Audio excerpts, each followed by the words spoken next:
ஞானானந்தமயம் தெய்வம் நிர்மலஸ்படிகாகிருதிம் ஆதாரம் சர்வ வித்யானாம் ஹயக்ரீவம் உபாஸ்மகே. நேயர்கள் அனைவருக்கும் அஸ்ட்ரோகேஎஸ் ஐயங்காரின் பணிவான நமஸ்காரங்கள். மாத பலன் விஸ்வாவசு வருஷம் வைகாசி மாதம் 15/6/2025 14/6/2025 வரலும் உண்டான காலகட்டம்.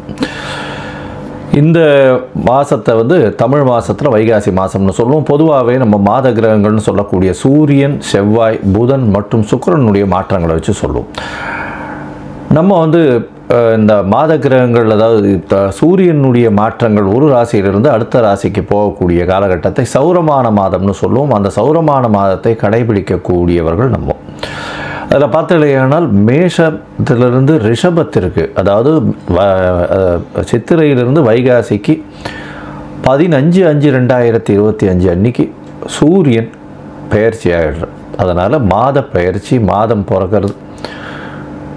ரிஷபராசிக்கு மாதம் வந்துடுத்து, அதாவது சூரியன் வந்துடுறார். இந்த காலகட்டத்தில் என்னென்ன மாற்றங்கள் இருக்குது, என்னென்ன ஏற்றங்கள் இருக்குது, முதல்ல இந்த மாதத்தினுடைய கோள் சாரம் என்ன, இந்த மாதத்தில் வரக்கூடிய விசேஷ தினங்கள் என்ன அப்படின்றத பார்ப்போம்.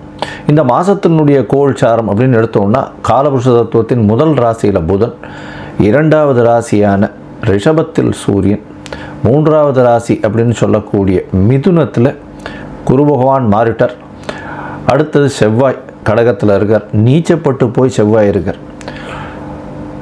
கேது 5ஆம் இடம்னு சொல்லக்கூடிய சிம்மத்திலும், ராகு சனி 11ஆம் இடம்னு சொல்லக்கூடிய காலபுருஷ தத்துவத்தின் 11ஆம் இடம் அப்படின்னு சொல்லக்கூடிய கும்பத்திலையும், மீனத்தில் சுக்கிரன் உச்சம் பெற்று போயும் இருக்கிறது இந்த மாதத்தினுடைய விசேஷம்.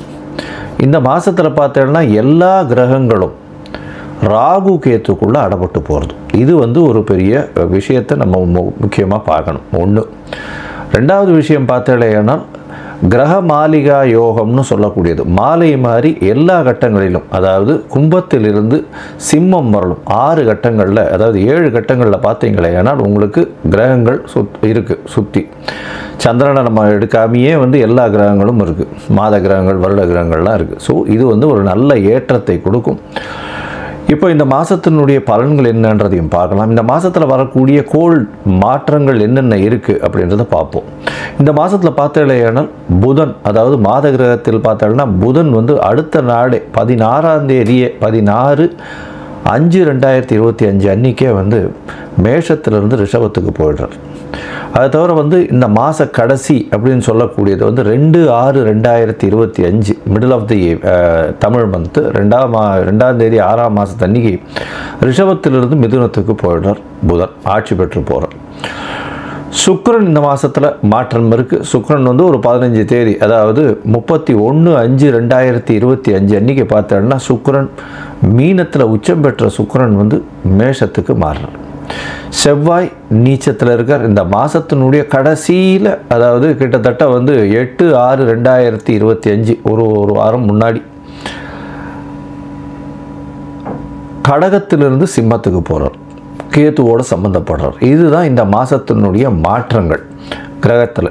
இந்த மாதத்தில் வரக்கூடிய விசேஷமான நாட்கள்னு பார்த்தோம்னா, இந்த மாதத்தில் வைகாசி அமாவாசை, எப்பொழுதுமே சூரியனும் சந்திரனும் சேரக்கூடிய இந்த 0 பாகைன்னு சொல்லக்கூடியது வைகாசி அமாவாசை. ஒரு நல்ல ஏற்றமான தினம். முன்னோர்களுக்கு திதி கொடுக்க வேண்டிய தினம், முன்னோர்களை பற்றி நினைக்க வேண்டிய தினம். வேறு எந்த ஒரு விஷயத்தையும் இந்த காலகட்டத்தில் எடுப்பது சரியல்ல. புதிய விஷயங்கள் ஏதாவது எடுக்கணும்னா இந்த காலகட்டம் சரி கிடையாது. அமாவாசை தாண்டி தான் எடுக்கணும். அடுத்தது பார்த்தோன்னா இந்த மாதத்தில், அதாவது 27/5 அன்றைக்கி அமாவாசை வருது. 28/5 அப்படின்னு பார்க்கும்பொழுது 2025 அக்னி நட்சத்திரம் நிவர்த்தி வருது. அக்னி நட்சத்திரம் அப்படின்றது கிட்டத்தட்ட ஒரு 26-28 நாள் வரும். சூரியனுடைய பிரவேசம் கிருத்திகா நட்சத்திரத்திலிருந்து ரோகிணி நட்சத்திரம் வரலும் போகக்கூடிய காலகட்டமாக இருக்கும். ஒரு வருஷம் வரக்கூடியது. இந்த 26 நாட்கள் வெயிலின் தாக்கம் அதிகமாக இருக்கக்கூடிய காலகட்டம்னு சொல்லுவோம்.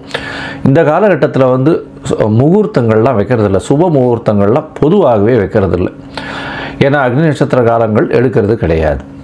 சரி, அடுத்தது பார்த்தேன்னா வாஸ்து நாள் வருது. வாஸ்து கண்விழிக்கும் நாள் அப்படின்னு சொல்லக்கூடியது இந்த காலகட்டத்தில் வருது. அது 4/6/2025 அன்றைக்கி வருது. 9:05 10:35 1 மணி நேரம் 30 நிமிஷம் 90 நிமிஷம். பொதுவாகவே வாஸ்து கண் விழிக்கும் வேளையில் பார்த்தாலேயானால் 5 விதமாக பிரிச்சுக்கிறோம். அதில் பார்த்தாலேயானால் வாஸ்து புருஷன் கண் விழித்து காலை கடன்கள் செய்ய முடிக்கும் நாள், அதற்கு பிறகு அவர் ஸ்நானம் பண்ணக்கூடிய டைம், அதுக்கப்புறம் குளிக்கிற டைம், அவர் போஜனம் பண்ணக்கூடிய டைம், அதுக்கப்புறம் தாம்பூலம் தரிக்கக்கூடிய நேரம்.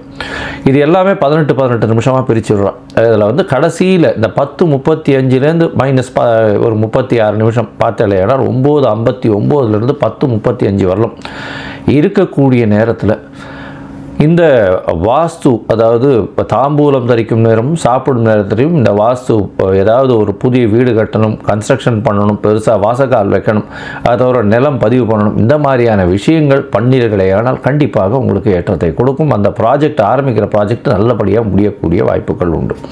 எந்த தோஷமும் இல்லாத காலம் அந்த வாஸ்து புருஷன் கண் விழிக்கும் காலம். ஒரு வருஷத்துக்கு பார்த்தாலும் 8-9 இருந்தால் அவர் வாஸ்து புருஷன் கண் விழிப்பார். அது ஒரு பெரிய ஏற்றத்தை கொடுக்கும். அதற்கு பிறகு இந்த வருஷம் இந்த மாதம் பார்த்தோம்னா வைகாசி விசாகம் பெரிய ஏற்றம். பௌர்ணமிகளை கொண்டாடுவோம். நம்ம இந்துக்களினுடைய பெரிய விசேஷமே பௌர்ணமியும் அமாவாசையும், சூரியன் சேர்றதும் சூரியன் சந்திரன் பிரிந்து இருப்பதும் 180 பாகையில் இருக்கிறதையும் கொண்டாடக்கூடியது. பௌர்ணமி யோகம்னே பெரிய விசேஷம். அதுவும் வைகாசி விசாகம் பெரிய ஏற்றத்தை கொடுக்கக்கூடிய விஷயம். அதுவும் முருகப்பெருமானுடைய இது அவதரித்ததாக சொல்லக்கூடியது. அதாவது முருகப்பெருமான் அவருடைய இது என்ன சொல்கிறது, பிறந்த நாளாக சொல்லக்கூடியது வைகாசி விசாகம். அதனால் இது ஒரு பெரிய ஏற்றம். எல்லா முருகன் கோவிலையும் நல்ல பெரிய ஏற்றமான காலகட்டமாக இருக்கும். முருகன் கோவிலெலாம் ரொம்ப க்ரௌடாக இருக்கும். அன்றைக்கி முருகன் போய் சேவிச்சுட்டு வர்றது பெரிய விசேஷத்தை கொடுக்கும். சரி, இப்போது மேஷம் முதல் மீனம் வரை இந்த மாதத்தில் எப்படி இருக்குது ஒரு ராசிக்காரர்களுக்கும் அப்படின்றத பார்க்கலாம். அதற்கு முன்னாடி என்னுடைய மொபைல் நம்பர் கீழே ஸ்க்ராலிங்கில் போயின்னு இருக்கும். உங்களுக்கு அஸ்ட்ராலாஜிக்கல் கன்சல்ட் தேவைப்பட்டதுன்னா எனக்கு ஃபோன் பண்ணுங்க. உங்களுடைய ஜாதகத்தில் நீங்கள் உங்களுடைய date, time, place of birth, உங்களுடைய பெயர், தாய் தகப்பனார் பெயர் இது வரலாம் அனுப்பி வைங்க. ஏன்னா நான் பார்க்கக்கூடிய ஜாதகத்தில் முக்கால்வாசி ஜாதகத்தில் சந்தி அதிகமாக இருக்குது. சந்தின்னு சொல்லக்கூடியது நட்சத்திர சந்தி, நட்சத்திர பாத சந்தி, லக்ன சந்தி, இதெல்லாம் நிறைய இருக்குது. மிருகசீரிஷம் 2ஆம் பாதம் நினச்சின்னு இருப்பார். ரிஷபராசின்னு மிருகசீரிஷம் 3ஆம் பாதமாக இருக்கும். அதனால் மிதுன ராசியாக இருக்கும். கோவிலில் போய் அர்ச்சனை பண்ணுறது ஒரு 50 வயசு 50-55 வயசு கூட ஆகிருக்கும். அவளுக்கு ராசி நட்சத்திரமே மாறி இருக்கும். அதாவது நட்சத்திரமே மாறி இருக்கும். இந்த நட்சத்திரம் இந்த ராசியில் இருக்கிறது அடுத்த ராசியும் சில நேரத்தில் மிருகசீரிஷம் 1ஆம் பாதம் ரிஷபராசின்னு சொல்லிட்டு இருப்பாள். ரோகிணி நட்சத்திரம் 4ஆம் பாதமாக இருக்கும். ஸோ அதனால் முதல்ல சந்தி இருக்கான்றதை தெளிவுபடுத்திட்டு அதுக்கப்புறம் உங்களுடைய நட்சத்திரம் என்னன்றதை தெரிஞ்சுட்டு உங்களுடைய கோச்சார பலன் என்ன, கோச்சாரத்தில் உங்களுடைய நிலைமை என்ன, உங்களுடைய தசாபுக்தி அந்தரம் சூக்ஷ்மம் எந்த அளவு இருக்குன்றதை பார்த்து உங்களுக்கு உண்டான பலனை சொல்கிறேன். அதற்கு உண்டான கட்டணம் என்னன்றதையும் சொல்கிறேன். அந்த கட்டணத்தை போட்டு அப்பாயின்மெண்ட் வாங்கிக்கோங்க. சரி, இப்போ மேஷம் முதல் மீனம் வரை உங்களுடைய ராசிக்கு மேஷம் முதல் மீனம் வரை இப்பொழுது விஸ்வாவசு வருஷம் வைகாசி மாதம் எப்படி இருக்குன்றதை பார்க்கலாம். மகம், பூரம், உத்திரம் இந்த 3 நட்சத்திரம் 9 பாதங்களை கொண்ட ராசி. இந்த ராசியில் பார்த்தாலேனால் சிம்ம ராசியில் இந்த மாதம், அதாவது விஸ்வாவசு வருஷம் வைகாசி மாதத்தில் பெரிய ஏற்றம் இருக்கும். ஏன்னா உங்களுடைய ராசிக்கு சப்தமத்தை குரு பார்க்கறதுனாலையும் 7ஆம் இடத்துல சனி இருக்கிறதுனாலையும் திருமணத்திற்கு நிச்சயமாக இவ்வளோ நாள் பார்த்துட்டு இருக்கவங்களுக்கு சிறு சிறு தடைகளை தாண்டி திருமணம் ஏற்படக்கூடிய வாய்ப்புகள் நிச்சயமாக உண்டு. உங்களுடைய ராசிக்கு பார்த்தாலேனால் 4ஆம் இடத்தை, அதாவது 3ஆம் இடத்தை இந்த சிம்ம ராசிக்காரர்களுக்கு குரு பார்க்குறார். அது ஒரு நல்ல ஒரு ஏற்றம் கொடுக்கக்கூடிய காலகட்டம். 11ஆம் இடத்துல இருக்கக்கூடிய குரு நல்ல ஒரு பெரிய மாற்றத்தை ஏற்படுத்தக்கூடிய வாய்ப்புகள் உண்டு. அதாவது தொழிலில் அபரிமிதமான லாபங்கள் வரக்கூடிய வாய்ப்புகள் நிச்சயமாக உண்டு. குழந்தைகள் மூலியமாக பெரிய ஏற்றம் கிடைக்கக்கூடிய வாய்ப்பு, உங்களுக்கு புதிய பதவி புகழ் அந்தஸ்து கௌரவம் வரக்கூடிய வாய்ப்புகள் உண்டு. பொதுவாகவே இந்த மாத கிரகம் அப்படின்னு சொல்லக்கூடியது அதாவது சூரியன், செவ்வாய், புதன் மற்றும் சுக்கிரன், இந்த 4 கிரகத்தை வச்சு தான் நம்ம சொல்லுவோம். இந்த 4 கிரகத்தில் பார்த்தோம்னா சூரியன் உங்களுடைய ராசிக்கு இந்த மாதம் 10ஆம் இடத்துல போய் இருக்கார். இதனால் அரசாங்கத்தில் இருக்கக்கூடியவர்களுக்கு சற்று செல்வாக்கு உயரக்கூடிய வாய்ப்புகள் நிச்சயமாக உண்டு. 10ஆம் இடத்தில் சூரியன் இருக்கிறது திக்பலம் பெறுறது பெரிய ஏற்றத்தை கொடுக்கக்கூடிய காலகட்டமாக அமைப்போகிறது. இருந்தாலும் குரு, அதாவது சூரியன் 10ஆம் இடத்துல இருக்கிறது பெரிய ஏற்றம். தந்தையின் மூலியமாக பொருள் வரக்கூடிய வாய்ப்புகள் நிச்சயமாக உண்டு. உங்களுக்கு புதிய பதவி வரக்கூடிய வாய்ப்புகள் இந்த சிம்மராசிக்காரர்களுக்கு உண்டு. இந்த மாதம் பார்த்தீங்கன்னா சுக்கிரன் உங்களுடைய ராசிக்கு 8ஆம் இடத்துல இருக்கிற 8ஆம் இடத்துல இருக்கக்கூடிய சுக்கிரன் 9ஆம் இடத்துக்கு போகிறார். இது வந்து நல்ல ஏற்றம். ஏன்னா 9ஆம் இடத்துல 3, 11 அதிபதி 3, 10 அதிபதி வந்து 9ஆம் இடத்துல போகிறார் அப்படின்னா புதிய தொழில் அமையக்கூடிய வாய்ப்பு உண்டு. முயற்சிகள் நல்லபடியாக வெற்றி அடையக்கூடிய காலகட்டமாக அமையும். இருந்தாலும் முயற்சிக்கு உண்டான பலன், அதாவது பணமாக வரக்கூடிய பொருளாக வரக்கூடிய வாய்ப்புகள் நிச்சயமாக கம்மி. உங்களுடைய ராசிக்கு வந்து 10ஆம் இடத்துல, அதாவது 9ஆம் இடத்துல இருந்த புதன் ஒரே நாளில் வந்து உங்களுடைய ராசிக்கு அதாவது 11ஆம் இடத்துக்கு போகிறார். 11ஆம் இடத்துக்கு போகிறது ரொம்ப பெரிய விசேஷத்தை, அதாவது 10ஆம் இடத்துக்கு போகிறார். 9ஆம் இடத்துலேருந்து 10ஆம் இடத்துக்கு போகிறார். 10ஆம் இடத்துக்கு போகும்போது நல்ல ஒரு ஏற்றத்தை கொடுக்குறார். சூரியனும் புதனும் சேர்ந்து இருக்கக்கூடிய காலகட்டமாக அமைப்பார். இந்த காலகட்டத்தில் பார்த்தடையினால் செவ்வாயும் உங்களுடைய ராசியிலே இந்த மாதம் ஒரு 21 தேதி கழித்து 21 நாள் கழித்து, அதாவது 8/6/2025 வந்துடுறது. இதனால் வந்து நல்ல ஒரு ஏற்றம் கிடைக்கக்கூடிய காலகட்டமாக அமைய போகிறது. உங்களுடைய ராசியிலேயே வந்து செவ்வாய் வர்றதுனால நிச்சயமாக உங்களுடைய ராசிக்கு 9ஆம் அதிபதி ராசியில் வர்றதுனால உங்களுக்கு பூர்வ புண்ணிய ஸ்தானமும் சரி, புத்திரஸ்தானமும் சரி, பாக்கியஸ்தானமும் வலுப்பெறுறது. அதனால் எந்த ஒரு பிரச்சனைகளாக இருந்தாலும் நிச்சயமாக அது உங்களுக்கு வெற்றியை கொடுக்கும். இருந்தாலும் 7ஆம் இடத்தில் இருக்கக்கூடிய சனியின் பார்வையும் சரி, செவ்வாயின் பார்வை சப்தமத்தில் இருக்கிறதுனால உடல் நலத்தில் சற்று பின்னடைவு இருக்கும்.